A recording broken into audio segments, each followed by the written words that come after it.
بسم الله الرحمن الرحيم شهر رمضان الذي أنزل فيه القرآن هدى للناس وبينات من الهدى والفرقان. அஸ்ஸலாமு அலைக்கும் வரஹ்மத்துல்லாஹி வபரகாத்துஹு. நபிகளார் சந்தித்த துன்பங்கள் என்கின்ற தலைப்பின் கீழே கடந்த 3 நாட்களாக ஏகத்துவ பிரச்சாரத்தை நபி பெருமானார் ஸல்லல்லாஹு அலைஹி வஸல்லம் அவர்கள் முன்னெடுத்ததன் வாயிலாக என்னென்ன மாதிரியான துன்பங்களை பிரச்சனைகள் என்பதை நாம் அறிந்து கொண்டோம். அதனுடைய தொடர்ச்சியாக இன்றைய தினம் இந்த எதிரிகளுடைய துன்பங்களை தொல்லைகளை தாண்டி எல்லா மனிதர்களும் தங்களுடைய தனிமனித வாழ்க்கையிலே என்ன மாதிரியான இன்னல்களை துன்பங்களை சந்தித்து கொண்டு இருக்கிறார்களோ அது மாதிரியான துன்பங்களை சந்தித்ததில் நபி பெருமானார் ஸல்லல்லாஹு அலைஹி வஸல்லம் அவர்களும் விதிவிலக்கு பெற்றவர்களாக ஒரு சந்தர்ப்பத்திலுமே இருக்கவில்லை. அவர்களுடைய துன்பம் என்பது சாமானிய மனிதர்களுக்கு எப்படி உலக வாழ்க்கையில் துன்பங்கள் நிகழ்ந்து கொண்டு இருக்கிறதோ அது மாதிரியான துன்பங்களை நபி பெருமானார் ஸல்லல்லாஹு அலைஹி வஸல்லம் அவர்களும் தங்களுடைய சொந்த வாழ்க்கையிலே அனுபவித்துத்தான் இருக்கிறார்கள் என்பதை இன்றைய உரையின் வாயிலாக நாம் அறிந்து கொள்ளவிருக்கிறோம்.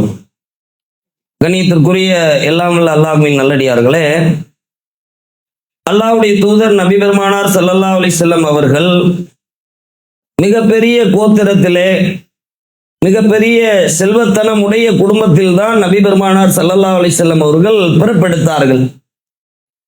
அப்படி பிறப்பெடுத்த நபி பெருமானார் ஸல்லல்லாஹு அலைஹி வஸல்லம் அவர்கள் தகப்பனையும் தாயையும் இழந்தவர்களாகத்தான் இந்த பூமியை சந்தித்தார்கள். நபி பெருமானார் ஸல்லல்லாஹு அலைஹி வஸல்லம் அவர்கள் பிறக்கின்ற நேரத்திலே அவர்களுடைய தாயார் பிறந்ததற்கு பிறகு உடனடியாக மரணித்து விட்டார்கள். அதனை தொடர்ந்து நபி பெருமானார் ஸல்லல்லாஹு அலைஹி வஸல்லம் அவர்களுடைய தகப்பனார் அப்துல்லா அவர்களும் ஒரு 6 ஆண்டு காலத்திற்கு உள்ளாகவே நபி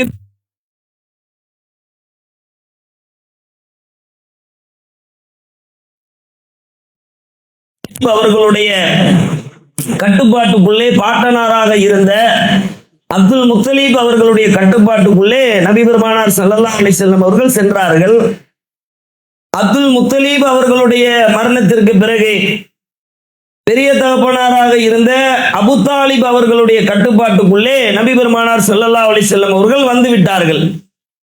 தூதுத்துவத்துக்கு முன்னதாக அபு தாலிப் அவர்களோடு சேர்ந்து நபி பெருமானார் ஸல்லல்லாஹு அலைஹி வஸல்லம் அவர்கள் இந்த உலக வாழ்க்கையிலே மிகப்பெரிய செல்வத்தை திரட்டி கொள்ளும்படியான மாபெரும் செல்வத்திற்கு சொந்தக்காரராக ஒரு காலகட்டத்திற்கு பிறகு நபி பெருமானார் உருவாகி இருந்தார்கள். அல்லாஹ்வுடைய தூதர் அவர்களுடைய வியாபாரத்தில் இருந்த நேர்மை, நபி பெருமானாருடைய கோத்திரத்தினுடைய பிரதிபலிப்பு என நபி பெருமானார் ஸல்லல்லாஹு அலைஹி வஸல்லம் அவர்கள் தொட்ட இடமெல்லாம் பொன் அப்படிங்கிற மாதிரியான ஒரு வளர்ச்சியை நபி பெருமானார் ஸல்லல்லாஹு அலைஹி வஸல்லம் அவர்கள் அடைந்திருந்தார்கள்.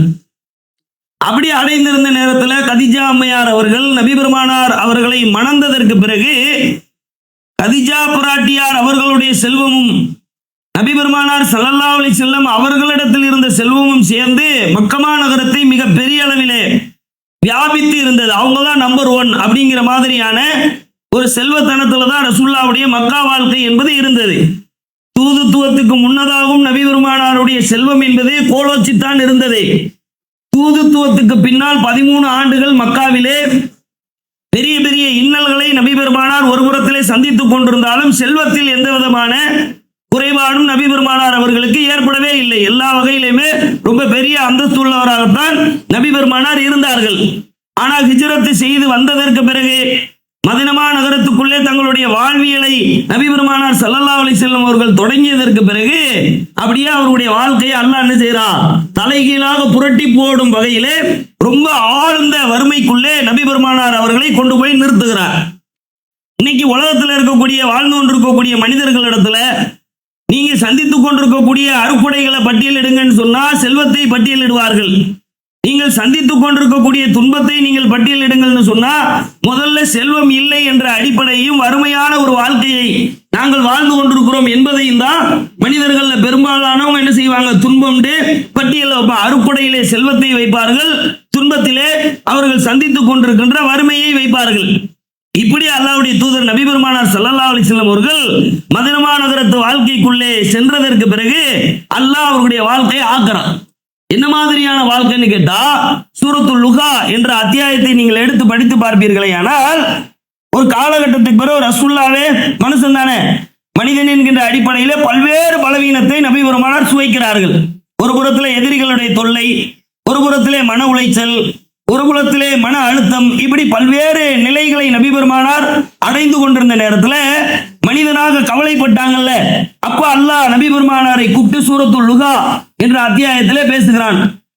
வல்லுகா வல்லைலி இதா சஜா அப்படின்னு ஒரு அத்தியாயம் தொடங்குதுல, முற்பகலின் மீது சத்தியமாக அல்லாஹ் ஆரம்பிக்கிறான்ல. அந்த அத்தியாயத்தில் அல்லாஹ் சொல்லி கொண்டே வருகிறான், மா வத்தாக்க ரப்புக்க வமா கலா, முகமதே கவலைப்படாத, உன்னுடைய இறைவன் உன்னை கைவிடவும் இல்லை, உன்னை வெறுக்கவும் இல்லை அப்படின்னு எப்ப சொல்றான்? மதீனா நகரத்துக்கு வந்து அல்லாஹ்வுடைய தூதர் பல்வேறு படிநிலைகளை அடைந்ததற்கு பிறகு ரசூலுல்லாஹ்வுடைய உள்ளத்துல ஒரு எண்ண ஓட்டம் இருக்கும்ல, அந்த எண்ண ஓட்டத்துக்கு அல்லாஹ் பதில் அளிக்கிறான். அப்படியெல்லாம் நீங்க கவலைப்படாதீங்க, உங்களுடைய இறைவன் உங்களை கைவிடவும் இல்லை, வெறுக்கவும் இல்லை அப்படின்னு சொல்லிட்டு, வலல் ஆகிரத்து கைருல் லக மினல் ஊலா, இந்த உலக வாழ்க்கையை விட உங்களுக்கு மறுமையினுடைய வாழ்க்கை தான் சிறந்ததாக இருக்கிறது அப்படிங்கிற ஒரு ஸ்டேட்மெண்ட் அல்லாஹ் கொடுத்து விட்டு, பல சௌஃப யூதிக ரப்புக ஃபதர்லா, முகமதே இதன் பிறகு ஏற்கனவே செல்வந்தராத்தா அல்லாஹ் வச்சிருந்தான், இப்ப ஒரு மாதிரியான கடைநிலை வாழ்க்கைக்கு நீங்க வந்துட்டீங்க, இதன் பிறகு அல்லாஹ் உங்களுக்கு என்ன செய்வான்னா திரும்ப வழங்குவான், அதுல நீங்க என்ன செஞ்சிருவீங்க, திருப்தி அடைந்து விடுவீர்கள் அப்படின்னு சொல்லிட்டு, அலம் யஜிதுக யத்தீமம் ஃபஆவா, உங்களை அவன் அனாதையாக இருக்க கண்டு அரவணைக்கலையா? எங்க போறான் அல்லாஹ்?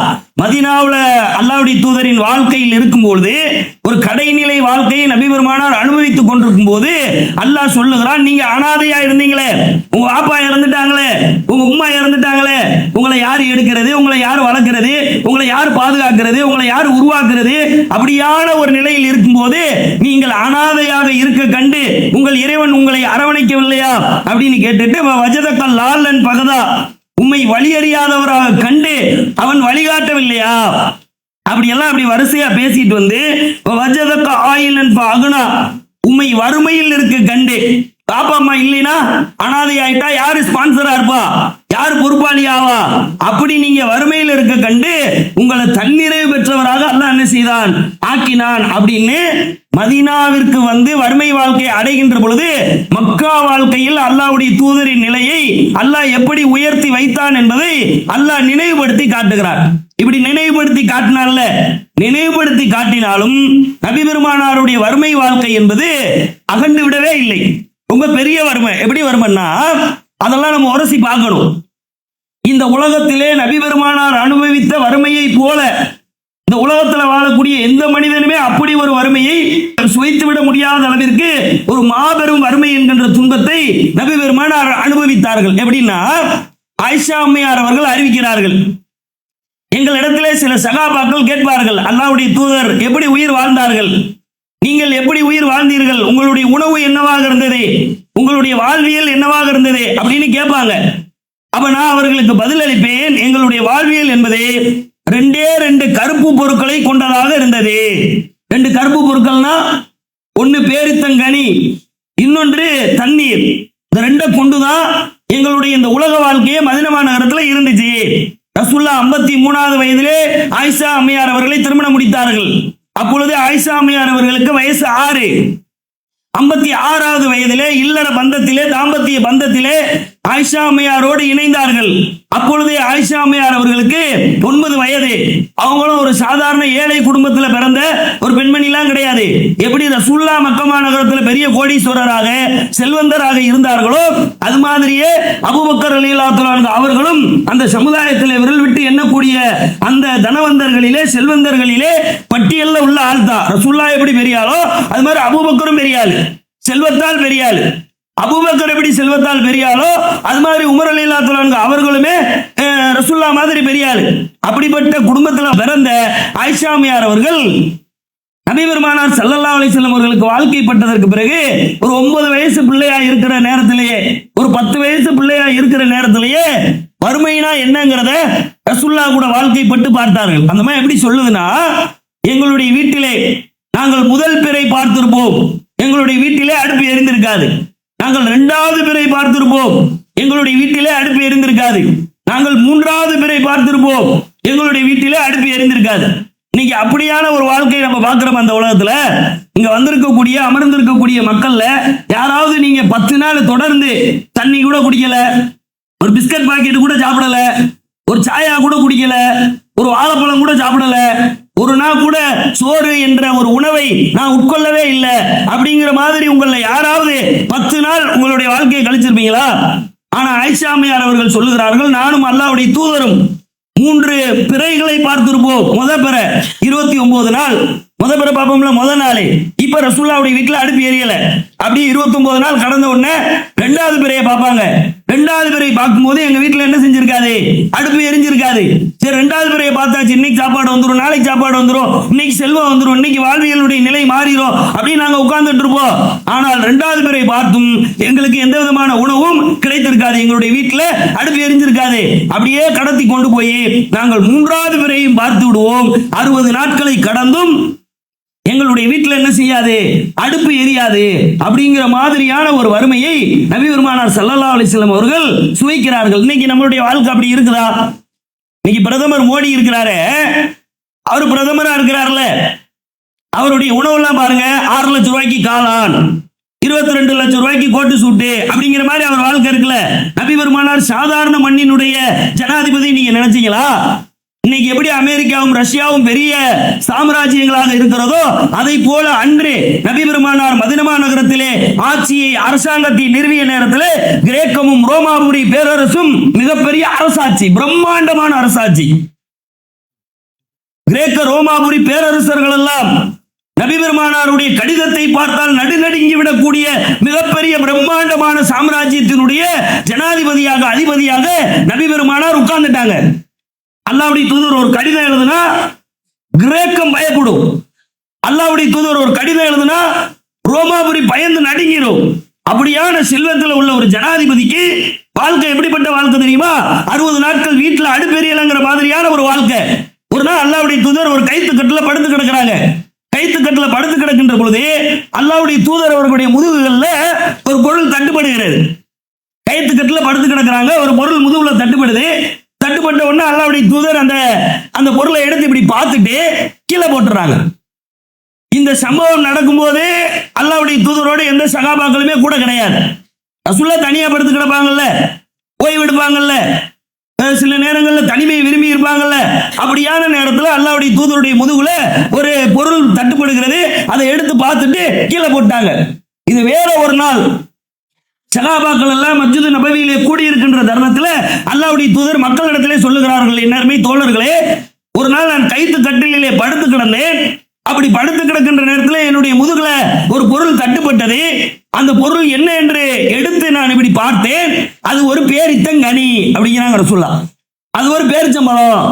அந்த பேரித்தம்பழத்தை பார்த்த உடனே எனக்கு அதை உண்ண வேண்டும் என்று ஆசையாக இருந்தது. மக்காவுல வாழ்க்கை எப்படி?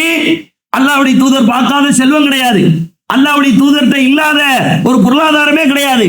மக்கள்ல நம்பர் 1 பணக்காரர் யாருன்னு பார்த்தா அல்லாஹ்வுடைய தூதர் தான். கதீஜா பிராட்டியாருடைய செல்வத்தையும் நபி பெருமானாருடைய செல்வத்தையும் வச்சு பட்டியலிட்டா இவங்க தான் ரேங்க் ஹோல்டர், இவங்க தான் ஃபர்ஸ்ட் ரேங்க்.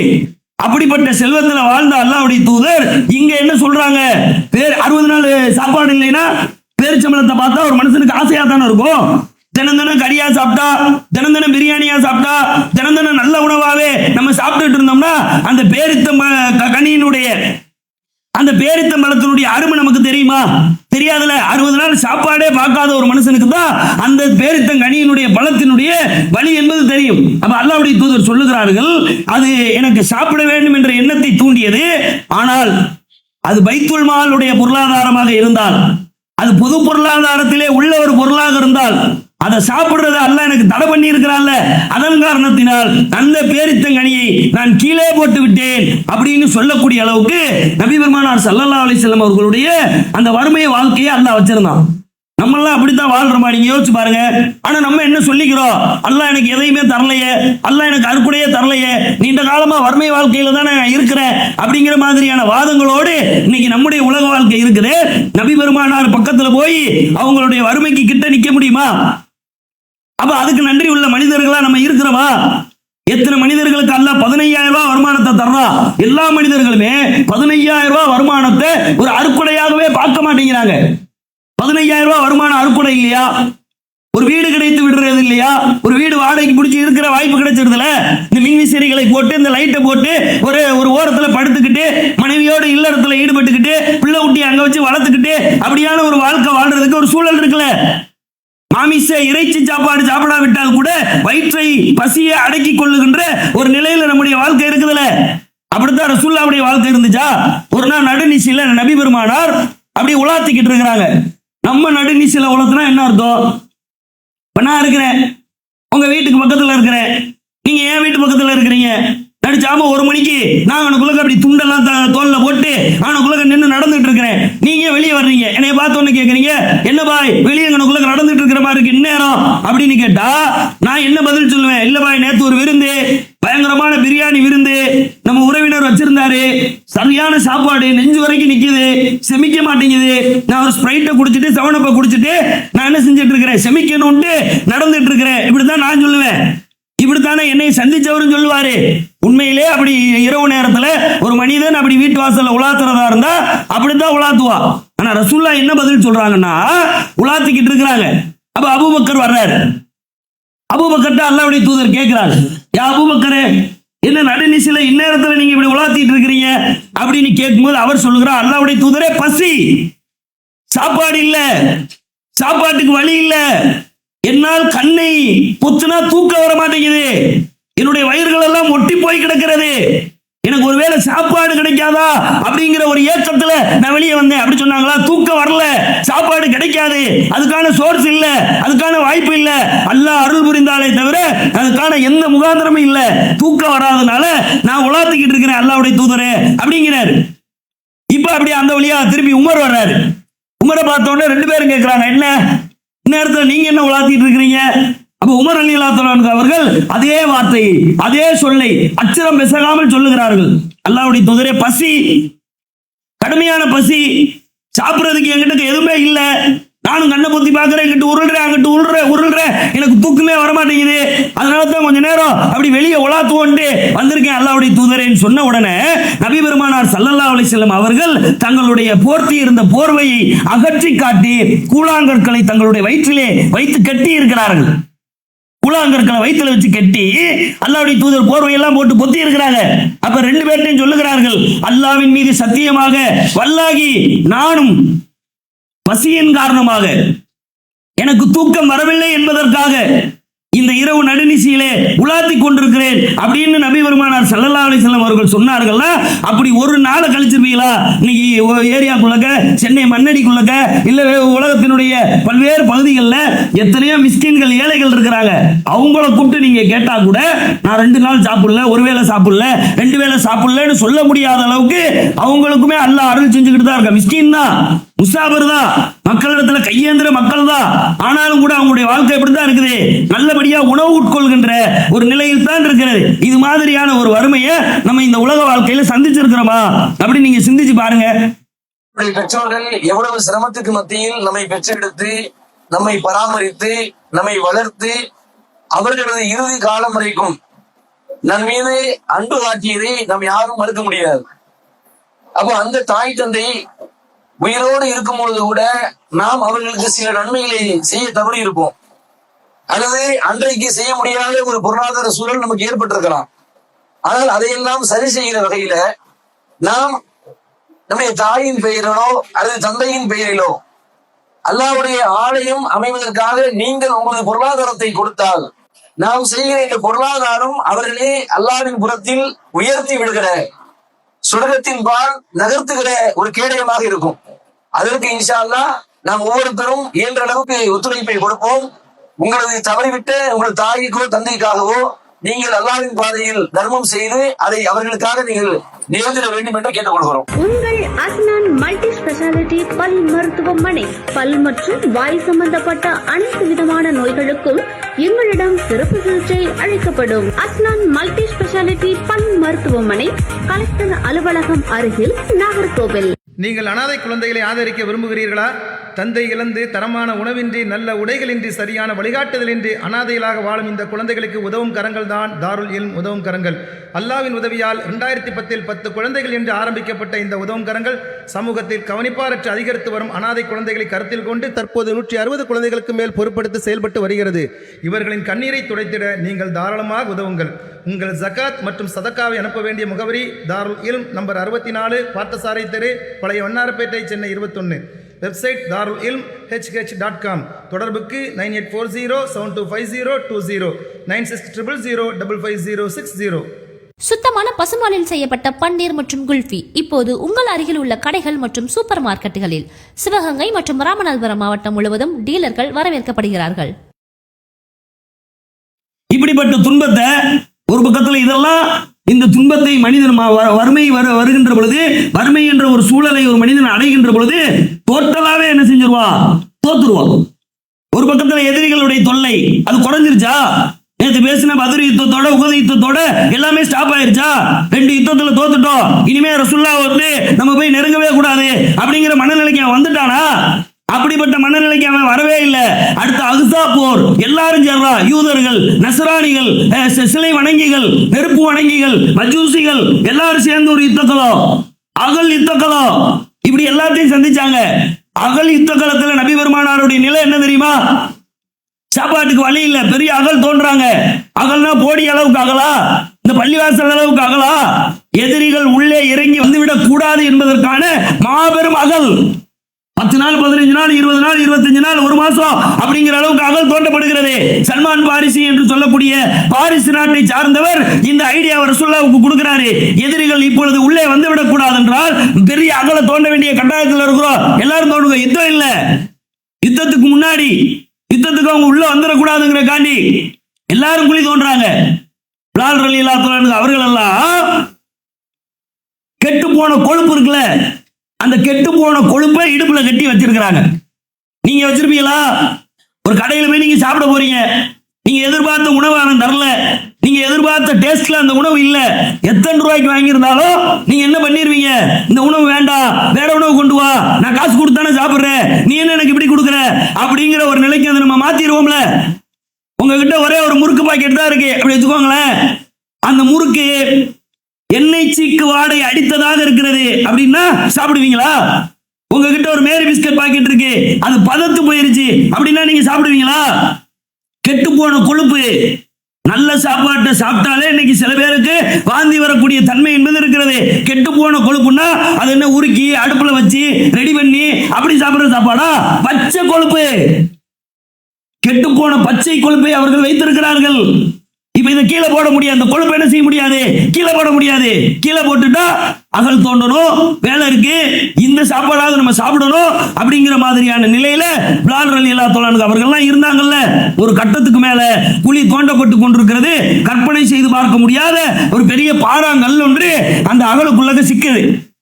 இப்ப சகாபாக்கள்லாம் உடைக்க முடியாம போராடி அல்லாஹ்வுடைய தூதரை கூப்பிடுகிறார்கள். அல்லாஹ்வுடைய தூதரை, ரொம்ப நேரமா அந்த கல்லோட நாங்க போராடிட்டு இருக்கிறோம், எங்களால ஒண்ணுமே பண்ண முடியல, நீங்க வந்து ஹெல்ப் பண்ணுங்களேன் அப்படின்னு அல்லாஹ்வுடைய தூதரை கூப்பிடும்போது எப்படி அந்த நடுநிசையிலே நபி பெருமானார் கூழாங்கற்களை தங்களுடைய வயிற்றிலே கட்டி கொண்டு இருந்தார்களோ அது போலவே இந்த அகலை தோண்டுகின்ற பொழுது நபி பெருமானார் உணவற்றவர்களாக, உணவுக்கான வாய்ப்பற்றவர்களாக, வசதியற்றவர்களாக அந்த கூழாங்கற்களை தங்களுடைய இடுப்பு பகுதியில கெட்டிக்கிட்டு என்ன செஞ்சாங்க, அந்த கற்களை உடைத்தார்கள்ங்கிற வரலாறெல்லாம் நமக்கு பார்க்க முடியுது. நம்முடைய வாழ்க்கை அப்படித்தான் இருக்குதா? ரசூலுல்லாஹ்வுடைய இபாதத்தை நீங்க கேள்விப்பட்டிருப்பீங்கல்ல. அல்லாஹ் திருமறை குர்ஆன்ல சொல்றான், குலில்லாஹும்ம மாலிக்கல் முல்கி தூத்தில் முல்க மன் தஷா வ தன்சிஉல் முல்க மிம்மன் தஷா வ துஇஸ்ஸு மன் தஷா வ துதில்லு மன் தஷா பியதிக்கல் கைர் இன்னக வகு அலா குல்லி ஷைஇன் கதீர். அல்லாஹ் தான் நாடியோருக்கு செல்வத்தை தாராளமாக வழங்குகிறான். அல்லாஹ் தான் நாடியோருக்கு செல்வத்தை குறைத்து வழங்குகிறான். அல்லாஹ் தான் நாடியோரை கண்ணியப்படுத்துகிறான். அல்லாஹ் தான் நாடியோரை இழிவுபடுத்துகிறான். அனைத்து பொருட்களின் மீதும் ஆற்றல் உடையவனாக அல்லாஹ் தான் இருக்கிறான் அப்படின்னு செல்வத்துக்கு அல்லாஹ் ஒரு ஸ்டேட்மெண்ட் கொடுக்கிறான். இந்த உலகத்துல நீ நல்லவனா பார்க்கப்படணுமா? இந்த உலகத்துல நீ கண்ணியமானவனா பார்க்கப்படணுமா? இந்த உலகத்துல நீ புகழுக்குரியவனா பார்க்கப்படணுமா? அதை நான் சில பேருக்கு தான் தருவேன். சில பேரை பார்த்தாலே இழிவு ஏற்படுத்துற மாதிரி நானே ஆக்கி விட்டுருவேன் அப்படிங்கிற அல்லாஹ். நாடியோரை கண்ணியப்படுத்துவேன், நாடியோரை இழிவுபடுத்துவேன், நாடியோருக்கு செல்வத்தை அள்ளி கொடுப்பேன், நாடியோருக்கு செல்வத்தை கொடுக்காம கூட விடுவேன் அப்படின்னு அல்லாஹ் ஒரு ஸ்டேட்மெண்ட் கொடுக்குறான்ல. இந்த மாதிரியான ஒரு ஸ்டேட்மெண்ட்டை நம்ம உள்வாங்கி இருந்தா கூட நம்ம அல்லாஹ் நமக்கு அவங்கள மாதிரியான நிலையிலையா நம்மளை வச்சிருந்தா நம்மளும் இபாதத்து பண்றோம். காலையில ஃபஜ்ருடைய தொழுகைக்கு வர்றோம், எத்தனை டீ குடிச்சிடறோம். இப்ப நம்ம இரவு தொழுகையை முடிக்கிறோமா? இரவு தொழுகையை முடிக்கிறதுக்கு முன்னாடி நமக்கு எத்தனை டீ வருது, எத்தனை பிஸ்கட் வருது, நோம்பு திறந்துட்டு எந்த மாதிரி உணவுகள் எல்லாம் சாப்பிட்டுட்டு நம்ம வர்றோம். அல்லாஹ்வுடைய தூதர் அவர்கள் இரவு முழுக்க நின்று வணங்குவார்கள். அல்லாஹ்வுடைய தூதரின் தொழுகை இருக்க, ஒரு மனுஷன் இரவு முழுக்க நின்று தொழுதா, இரவு முழுக்க ஒரு உழைப்பிலே ஈடுபட்டால் அவனுடைய நிலை என்னவா இருக்குங்கிற ஒரு அடிப்படை இருக்குல்ல. அல்லாஹ்வுடைய தூதர் அவர்கள் இரவிலே நின்று இறைவனை வணங்குவார்கள். எப்படி வணங்குவாங்க தெரியுமா? தக்பீரை கட்டினா சூரத்து முஸ்ஸமில் என்ற அத்தியாயத்தில் அல்லாஹ் சொல்லுகிறார், நபியே நீயும் உம்மோடு சேர்ந்து சில தோழர்களும் இரவிலே 3/2 பகுதி தொழுகிறீர்கள். 2 பகுதினா தெரியுதா? 8 மணி நேரம். இரவு 3 பிரிச்சா 12 மணி நேரம். சாயங்காலம் 6:30 மணிலேருந்து காலையில 6:30 மணி வரைக்கும் இரவு 3 பிரிச்சா 12 மணி நேரம். 6 to 10, 10 to 2, 2 to திருப்பி 6. இதுல அல்லாஹ் சொல்றா, சில நேரங்களிலே முகமதே நீங்கள் இரவின் 1 பகுதி தொழுகிறீர்கள், சில நேரங்களிலே இரவின் 2 பகுதி நீங்கள் தொழுகிறீர்கள் அப்படின்னு அல்லாஹ் திருமறை குர்ஆன்ல நபி பெருமானாரையும் இன்ன பிற சில தோழர்களையும் அல்லாஹ் சிலாயத்து பேசுறான். அப்படி இரவுல ரசூலுல்லாஹ் தக்பீர் கட்டினா தொழுவாங்க. ஒரு சஹாபி அறிவிக்கிறார், ஒரு நாள் அல்லாஹ்வுடைய தூதர் அவர்கள் தொழுது கொண்டிருந்தார்கள். நான் அவர்களுக்கு அருகாமையில் போய் நின்னேன். அப்ப ரசூலுல்லாஹ் சூரத்துல் பக்ராவை ஓதிக்கொண்டிருந்தார்கள். அப்படி சூரத்துல் பக்ராவை நபி பெருமானார் ஓதிக்கொண்டிருந்த பொழுது நான் இணைந்தேன்ல. சூரத்துல் பக்ரா சின்ன சூறாவா? இன்னைக்கு 11 ரக்காத்து இமாம்கள் 2 பேர் தொழுக வைக்கிறாங்களே, இது ஒட்டுமொத்தமா 1 மணி நேரத்தில் நம்முடைய தொழுகை 11 ரக்காத்து முடிஞ்சிருதுல. ரசூலுல்லாஹ் சூரத்துல் பக்ரா ஓதிட்டு இருக்கும்போது ஒரு சஹாபி கூட போய் சேர்றாரு. அல்லாஹ்வுடைய தூதர் ஓதி அந்த சூரத்துல் பக்ரா 67 பக்கங்களை கொண்ட ஒரு சூரா. திருமறை குர்ஆனிலே மிகப்பெரிய சூரா இந்த சூரா தான். இதுல போய் அவர் ஜாயின்ட் ஆயிடுறாரு. இப்ப அப்படியே சூரா ரசூலுல்லாஹ் ஓதிக்கிட்டே இருக்கிறாங்களா, கடைசி பக்கத்துக்கு வந்துட்டாங்க. லில்லாஹி மா ஃபிஸ் ஸமாவாதி வ மா ஃபில் அர்லி வ இன் துபுது மா ஃபி அன்ஃபுசிக்கும் வ துஃபூஹு யுஹாசிபுக்கும் பிஹில்லாஹ். வந்த உடனே சஹாபாக்களுக்கு தெரியுது, ரசூலுல்லாஹ் பக்ராவை முடிக்க போறாங்க, கடைசி பக்கத்துக்கு வந்துட்டாங்க. இப்ப அல்லாஹ்வுடைய தூதர் ருக்குவுக்கு போயிருவாங்க அப்படிங்கிற ஒரு எதிர்பார்ப்புல, அப்படிங்கிற ஒரு எக்ஸ்பெக்டேஷன்ல சஹாபி நிக்கிறாரு. ஆனா ரசூலுல்லாஹ் சூரத்துல் பக்ராவை முடிச்சிட்டு பிஸ்மில்லாஹிர் ரஹ்மானிர் ரஹீம் யா அய்யுஹன் நாஸ் இத்தகு ரப்பக்கும் அல்லதி கலக்கக்கும் மின் நஃப்ஸின் வாஹிதா அப்படின்னு சூரத்துல் நிசாவை ஸ்டார்ட் பண்றாங்க. ஒரு ரக்காத்துல சூரத்துல் பக்ராவை ஃபிர்கோண்டா அந்த இமாம் இருக்கிறாரு கேளுங்க.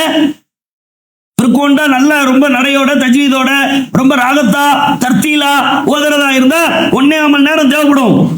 அந்த சூறாவை அல்லாஹ்வுடைய தூதர் ஒரு ரக்காத்துல ஓதிட்டு ருக்குவுக்கு போகாம என்ன செய்யறாங்கன்னா, அப்படியே அல்லாஹ்வுடைய தூதர் அடுத்த அந்த சூறாவை தொடங்குகிறார்கள். யா அய்யுஹன் சூரத்து நிசா 4வது அத்தியாயம். அதுவும் திருமறை குர்ஆன்ல ரொம்ப பெரிய அத்தியாயம். அந்த சஹாபி சொல்றாரு, அல்லாஹ்வுடைய தூதர் ருக்குவுக்கு போவாங்கன்னு எதிர்பார்த்தேன், ஆனா அல்லாஹ்வுடைய தூதர் என்ன பண்ணிட்டாங்க, இந்த சூரத்து நிசாவை தொடங்கிட்டாங்க. ஒரு வழியா சூரத்து நிசாவினுடைய எண்டு வருது. இதுக்கு ஒரு 1 மணி நேரம் ஓடி இருக்கும். இவர் அப்படி நின்றுகிட்டே இருக்கிறாரா, இப்ப ருக்குவுக்கு போயிருவாங்கன்னு நான் எதிர்பார்த்துட்டு இருக்கிறேன். அல்லாஹ்வுடைய தூதர் அந்த 3வது சூறாவை துவங்கினார்கள். பிஸ்மில்லாஹிர் ரஹ்மானிர் ரஹீம் அலிஃப் லாம் ரா. சூரத்து ஆல் இம்ரானை தொடங்குறாங்க. அப்ப அந்த சஹாபி சொல்லுகிறார், அந்த சூரத்து ஆல் இம்ரானிலே அல்லாஹ்வுடைய தூதர் ஓதிக்கொண்டிருந்த நேரத்திலே எங்கெல்லாம் அல்லாஹ்விடத்திலே பாவ மன்னிப்பு தேடக்கூடிய வசனங்கள் வந்தனவோ அங்கெல்லாம் அல்லாஹ்வுடைய தூதர் பாவ மன்னிப்பு தேடினார்கள். எங்கெல்லாம் அல்லாஹ்வை புகழுவதற்கான வசனங்கள் வந்தனவோ அங்கெல்லாம் அல்லாஹ்வுடைய தூதர் அல்லாஹ்வை புகழ்ந்தார்கள். எனவே அந்த சூரத்து ஆல் இம்ரான் இன்னும் 1 மடங்கு கூடியது நேரம்.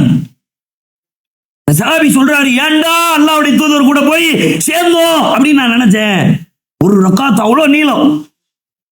இப்ப ருக்குக்கு போயிட மாட்டாங்களா, அப்ப ருக்குக்கு போயிட மாட்டாங்களா அப்படிங்கிற மாதிரியான எதிர்பார்ப்போடு நான் அந்த தொழுகையிலே கலந்து கொண்டேன். ஒரு வழியாக அல்லாஹ்வுடைய தூதர் அவர்கள் ருக்குவுக்கு சென்றார்கள். அவர்கள் செய்த அந்த ருக்குவும் அவர்கள் செய்த அந்த சஜிதாவும் எப்படி இருந்தது தெரியுமா அப்படிங்கிறார் அவர். ஒரு வழியா அந்த 3 சூறாவை ஓதி ரசூலுல்லாஹ் ருக்குவுக்கு போயிட்டாங்க. இந்த ருக்குவும் சஜிதாவும் எப்படி இருந்தது என்றால் அவர்கள் ஓதினார்களே அதை போல நீளமாக இருந்தது. நமக்கு 5 நிமிஷம் ருக்கு செஞ்சாருன்னு வச்சுக்கோங்க, தொழுவு முடிஞ்ச உடனே இமாமை கூப்பிட்டு 50 பேர் உட்கார வச்சிருவாங்க. வாங்க, என்ன இவ்வளவு நேரம் ருக்கு செய்றீங்க, என்ன இவ்வளவு நேரம் சஜிதா செய்றீங்க? 3 தடவை தாங்க சுப்ஹான ரப்பியல் ஆலா ரசூலுல்லாஹ் வழிகாட்டினது என்ன 3 தானே அப்படின்றோம். அல்லாஹ்வுடைய தூதருடைய ருக்கு, அல்லாஹ்வுடைய தூதரின் சுஜூது எப்படி இருந்துச்சுன்னா இப்படி இருந்துச்சு. இப்படி கழிச்சு இறைவனுடைய கடைசி பகுதிக்கு வந்து சுன்னத்துடைய தொழுகையெல்லாம் ரசூலுல்லாஹ் வீட்டுல தொழுதுட்டு ஃபஜ்ருடைய தொழுகைக்கு போய் நின்று ஃபஜ்ரை தொழுத உடனே இரவு முழுக்க முழிச்ச ஒரு மனுஷன் இப்ப நோம்புல நம்ம பாக்குறோம்ல. நான் வந்த அன்னைக்கு இமாம் சுருக்கமா தொழு வச்சாரு. இமாம் சுருக்கமா என்ன ஓதி தொழு வச்சாரு யாருக்காச்சும்? குல்யா அய்யுல் காஃபிரூன் ஓதி தொழு வச்சாரு ஃபஜ்ர்ல. ஏன் அது என்ன உணர்வு? மக்கள்லாம் ராத்திரி முழிச்சிருந்திருப்பாங்க, மக்கள்லாம் சகருக்கு எந்திக்கிறாங்க. இப்ப உட்கார்ந்துகிட்டு இக்ரான்னு கூட ஓதிடக்கூடாது, அஸ்ஸமாயி வத்தாரிக்குன்னு கூட ஓதிடக்கூடாது, பாவம் அவங்க அப்படிங்கிற ஒரு உணர்வு அவர் புரியுறாருல. புரிஞ்சிட்டு அவர் குல்யா அய்யுல் காஃபிரூன் ஓதுறாருல. இப்படி ரசூலுல்லாஹ் மக்களுடைய உணர்வை தாய் இரவு முழுக்க முழிச்சிருந்தாலும் ஒரு கட்டமா தொழுதுருவாங்க. அப்படி தொழுதுட்டு உடனே எந்திரிச்சு வீட்டுக்கு போகணும்ல. ராத்திரி முழுக்க தொழுதாச்சுல, ராத்திரி முழுக்க இறைவனுடைய நினைவுல இருந்தாச்சுல. ஆயிஷா அம்மா டெய்லி கேட்குவான், அல்லாஹ்வுடைய தூதரே ஏன் இப்படி கால்லாம் வீங்கும் அளவுக்கு வணங்கினார்கள்? ஏன்னு புரியுதா? ஒரு ரக்காத்தை ஒரு மனிதன் இவ்வளவு நீளமாக தொழுதால் கால்லாம் வீங்கத்தானே செய்யும். அந்த அம்மா கேட்கிறாங்க, ஆயிஷாமா அல்லாஹ்வுடைய தூதரே, அல்லாஹ் உங்களுடைய முன்பாவத்தை அல்லாஹ் உங்களுடைய பின்பாவத்தை மன்னித்து விட்டானே, பிறகு எதுக்கு இப்படி நீங்க தொழுதுட்டு இருக்கிறீங்க அப்படின்னு கேட்கும்போது அல்லாஹ்வுடைய தூதர் சொல்லுகிறார்கள், அஃபலா அகூன அப்தன் ஷக்கூரா, நான் அல்லாஹ்வுக்கு நன்றி உள்ள அடியானா இருக்க வேண்டாமா? சாப்பாட்டுக்கு வழி இல்ல, சாப்பாட்டுக்கு வழி இல்லாத வாழ்க்கை தான் வாழ்ந்துட்டு இருக்கிறாங்க. ஒருவேளை சாப்பாடு இல்ல, நிம்மதியான சாப்பாடு இல்ல. அல்லாஹ்வுடைய தூதர் அவர்கள் சலிக்கப்பட்ட கோதுமையிலே ஒரு நாளும் சாப்பிட்டதில்லை. சலிக்கப்பட்ட கோதுமையில அல்லாஹ்வுடைய தூதர் ஒரு நாள் கூட சாப்பிடல. சலிக்கப்படாத கோதுமையில தான் அல்லாஹ்வுடைய தூதருடைய வாழ்க்கை இருந்துச்சுங்கிற அளவுக்கு வாழ்ந்துட்டு அல்லாஹ்வுடைய தூதர் என்ன சொல்றாங்கன்னா, நான் அல்லாஹ்வுக்கு நன்றி உள்ள அடியானா இருக்க வேண்டாமா அப்படின்னு அல்லாஹ்வுடைய தூதர் அவர்கள் கேட்கிறார்கள் என்றால், நமக்கு அல்லாஹ் வழங்கி இருக்கக்கூடிய அந்த அருக்குடைக்கு நம்ம நன்றி உள்ளவனா இருக்கிறோமா அல்லது வருமானு புலம்பிக்கிட்டு இருக்கிறோமா பார்க்கணும் தானே, சிந்திக்க கடமைப்பட்டிருக்கோம்ல. இங்க வந்திருக்கக்கூடிய மக்கள்கிட்ட எல்லாரும் ஒரு ஆடை தான் வச்சிருப்பீங்களா? எல்லாரும் ஒரே ஒரு ஆடை தான் உங்களுடைய வாழ்க்கையில இந்த உலக வாழ்க்கையில வச்சிருக்கிறீங்களா? உணவு தரத்துல இப்படி ஒரு வாழ்க்கை ரசூலுல்லாஹ் வாழ்ந்துட்டு இருக்கிறாங்க. இன்னொரு தரத்துல ரசூலுல்லாஹ் எப்படி வாழ்றாங்க தெரியுமா? ஒரு சகாபி வந்து அல்லாஹ்வுடைய தூதரிடத்துல சட்டம் கேட்கிறார். என்ன கேட்கிறாரு? அல்லாஹ்வுடைய தூதரே, என்கிட்ட ஒரே ஒரு ஆடை தான் இருக்கு, அந்த ஆடைய நான் என் மனைவியோடு இல்லறத்துல ஈடுபடும் போது இரவுல பயன்படுத்துறேன். மறுநாள் காலையில நான் ஃபஜ்ருடைய தொழுகைக்கு போகணும்ல, நான் அப்படி ஃபஜ்ருடைய தொழுகைக்கு போகணும்னு நினைச்சு போகும்போது இந்த ஒரு ஆடை தான் இருக்கு, அதுல ஸ்கலிதம் பட்டிருக்கு, அதுல ஒரு தூய்மையற்ற நிலை ஏற்பட்டிருக்கு, இப்ப நான் என்ன செய்யறது அப்படின்னு சட்டம் கேட்கிறார். அப்படின்னு சட்டம் கேட்டா அல்லாஹ்வுடைய தூதர் என்ன சொல்லி இருக்கணும்? இல்லப்பா, தண்ணியை கொண்டு உன்னுடைய ஆடையை தூய்மைப்படுத்திக்க, இல்லைன்னா எப்படியாவது ஒரு வழியில மாற்று ஆடை ஏற்படுத்திக்க இப்படின்னு சட்டம் சொல்லணும்ல அல்லாஹ்வுடைய தூதர். அல்லாஹ்வுடைய தூதர் சட்டம் சொல்லாம அந்த சஹாபிட்ட கேட்கிறாங்க. எப்படி கேட்கிறாங்க தெரியுமா? என்னப்பா கேட்கிற, ஒரே ஒரு ஆடை வச்சிருக்கியா? நம்ம யாருக்குத்தான் 2 ஆடை இருக்கிறது? விளங்குதா உங்களுக்கு? நீ உனக்குத்தான் ஒரு ஆடை இருக்குன்னு நினைச்சுக்கிட்டு இருக்கிற. இங்க உட்கார்ந்து இருக்கிறாங்களே இத்தனை சகாபாக்களே, இதுல யாருக்கு 2 ஆடை இருக்குதுன்னு நினைக்கிற? எனக்கு 2 ஆடை இருக்குன்னு நினைக்கிறியா? நானே ஒரு ஆடையில தான் வந்துட்டு இருக்கிறேன். இப்படிப்பட்ட வாழ்க்கை, இவ்வளவு பெரிய சாம்ராஜ்யத்தினுடைய அதிபதி, இவ்வளவு பெரிய சாம்ராஜ்யத்தினுடைய சொந்தக்காரரு, அரசாங்கத்தில் இருந்த கஜானாவினுடைய பொருட்களினுடைய அளவு என்ன? ஒரு கிராமவாசி வந்து அல்லாஹ்வுடைய தூதர்கிட்ட ஏதாச்சும் இருந்தா கொடுங்கன்னு கேட்பாரு. உங்கள்கிட்ட நான் கேட்கிறேன், யாசிக்கிறேன், ஏதாச்சும் கொடுங்க தம்பி அப்படின்னு கேட்கிறேன். என்ன தம்பி கொடுப்ப? 50 ரூபா கொடுப்பியா? அதிகபட்சமா 100 ரூபா கொடுப்பீங்களா? சரி, அதிகபட்சமா 100 ரூபா கொடுப்பீங்க, அப்படிதானே? ஒரு கிராமவாசி, இஸ்லாத்தை தழுவாத ஒரு கிராமவாசி அல்லாஹ்வுடைய தூதரிடத்திலே வந்து கேட்கிறார், அல்லாஹ்வுடைய தூதரே, வேணா அரசாங்கத்துல மன்னர் வேற இல்ல, ஒரு புறத்துல தூதரே, நம்பிக்கை கொண்டவங்களுக்கு நம்பிக்கை கொள்ளாதவங்களுக்கு மதீனா நகரத்துல அவங்க தான் ஆட்சியாளர், யூதருக்கு அவங்க தான் ஆட்சியாளர், கிறிஸ்தவர்களுக்கு அவங்க தான் ஆட்சியாளர், சுற்றுப்புறத்துல இருக்கக்கூடிய பகுதிகளுக்கு அவங்க தான் ஆட்சியாளர். என்னனாலும் அவங்கள்ட்ட வந்து கேட்கணும், அல்லாஹ்வுடைய தூதரே எனக்கு ஏதாச்சும் கொடுங்க அப்படிங்கிற அல்லாஹ்வுடைய தூதரு 2 கணவாய்களுக்கு இடையில் அடங்குகின்ற கணவாய்னா தெரியுதா? கைபர் போலன் கணவாய் கேள்விப்பட்டிருக்கிறீங்களா? சிந்து சமவெளி நாகரிகத்துல சொல்றானே, ஹரப்பா மொஹஞ்சதாரோ சொல்றானே, கணவாய் இந்த பக்கமும் மலை இந்த பக்கமும் மலை, நடுவுல போற பாதை இருக்குல்ல, காட்டாற்று வெள்ளம் ஓடுகின்ற பாதை இருக்குல்ல, அதைத்தான் கணவாய்ன்னு அழைப்பாங்க வரலாற்றுல. இங்கிட்டும் மலை இங்கிட்டும் மலை, இடையில இருக்க அந்த கேப் இருக்குல்ல, அதைத்தான் கணவாய்மாங்க. அவர் சொல்றாரு, அல்லாஹ்வுடைய தூதர்கிட்ட நான் போய் ஏதாவது தாங்கன்னு கேட்டேன். அல்லாஹ்வுடைய தூதர் எனக்கு என்ன தந்தாங்க தெரியுமா? 2 கணவாய்களுக்கு 2 மலைகளுக்கு இடையில் அடங்குகின்ற ஆட்டு கூட்டத்தை, ஒரு ஆடு இல்லைங்க, ஒரு ஆட்டு கூட்டத்தை அல்லாஹ்வுடைய தூதர் அவர்கள் எனக்கு தர்மமாக தந்தார்கள். இந்த முகமது வறுமையை பற்றி அச்சமற்றவராக இருக்கிறார். எனவே வாருங்கள், நாம் அனைவரும் இந்த இஸ்லாமிய மார்க்கத்திற்குள்ளே நுழைவோம். ஒரு பெரிய கூட்டம் இந்த தர்மத்தால் உள்ளே நுழைந்தது. ஆனா ரசூலுல்லாஹ்வுக்கு பேரிச்சம்பளம் வெளியே வந்து விழுந்துரும். மஸ்ஜித் நபவியில இருந்து ஆயிஷா அம்மா வீட்டுல விழுந்துரும். ஹசன் ஹுசைன் சின்ன பிள்ளைங்க எடுத்து ஒரு பேரிச்சம்பளத்தை ஆசையில இருந்து தட்ட நுமுறை வச்சிருக்கிறீங்க. மகரிப்ல இருந்து மறுநாள் சகர் வரைக்கும் தட்ட நுமுறை பேரிச்சம்பளமா கிடக்கு. ஹசன் ஹுசைன் சின்ன பிள்ளைய, அந்த பிள்ளைய எடுத்து அந்த பேரிச்சம்பளத்தை எடுத்து வாயில வச்சு சாப்பிடுறாங்க. அல்லாஹ்வுடைய தூதரு யாரோ ஒருத்தருக்கு ஆட்டு மந்தைகளை கொடுத்தார்களே, தன் பேர பிள்ளை, தன்னுடைய சொந்த ரத்தம். ஒரு காலத்துல மக்காவுல பெரிய கோடீஸ்வரரு, இப்ப வாழ்க்கையில செல்வத்தை காணா, மனைவிக்கு செல்வம் இல்ல, பிள்ளைகளுக்கு செல்வம் இல்ல, பெற்றெடுத்த யாருக்கும் செல்வம் இல்ல. அல்லாஹ் பொது பொருளாதாரத்தை தனக்கு மட்டும் ஹராமாக்குனானா, தன்னுடைய குடும்பத்துக்கே ஹராமாக்கி வச்சிருக்கிறான். அல்லாஹ்வுடைய தூதர் அந்த பச்சை பிள்ளைகிட்ட வாய்க்குள்ள கையை விட்டு அந்த பேரிச்சங்கனியை எடுத்து கீழே போட்டு, முகம்மதுடைய குடும்பத்துக்கு இந்த பொது பொருளாதாரம் ஹராம் என்பது உனக்கு தெரியாதா அப்படின்னு கேட்கிற அளவுக்கு ஒரு வறுமை வாழ்க்கை இந்த உலகத்துல எந்த மனுஷனால வாழ முடியுமா?